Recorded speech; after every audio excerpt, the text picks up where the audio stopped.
Detail-detail gak penting tapi menarik untuk dibahas dari film FNAF 102. Yap, film ini lagi pak. Tapi gak apa-apa ya, kita bahas ya. Sepanjang film, kita gak dikasih tahu satu nama pun dari karakter-karakter yang ada di film tersebut. Jadi literally kita nggak tahu nama psikopatnya siapa, nama korban-korbannya siapa. Tapi yang pasti, nama dari korban-korban di film tersebut itu dikasih nama dengan snaf dan nomor urutnya. Korban dari psikopat tersebut mencapai 102 orang wanita. 102 orang. Gimana tuh? Ya karena dilihat dari nomor urut para korban-korbannya, yaitu mencapai 102, yang dimana termasuk pemeran utamanya juga, si Greco. Alurnya susah banget buat dipahamin.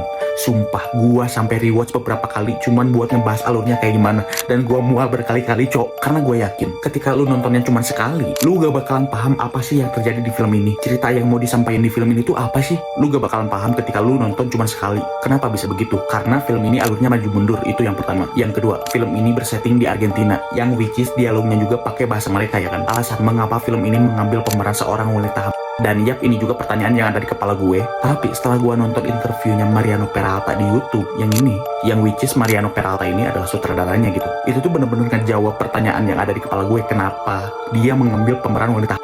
Itu bener-bener ngejawab sih. Dan dia bilang sendiri, di film ini seberapa jauh moral manusia itu bisa rusak. Dan penggambaran para korban yang mengalami ini di dunia nyata, kayak seberapa hopeless mereka, seberapa kehilangan harapan mereka ketika mengalami hal tersebut.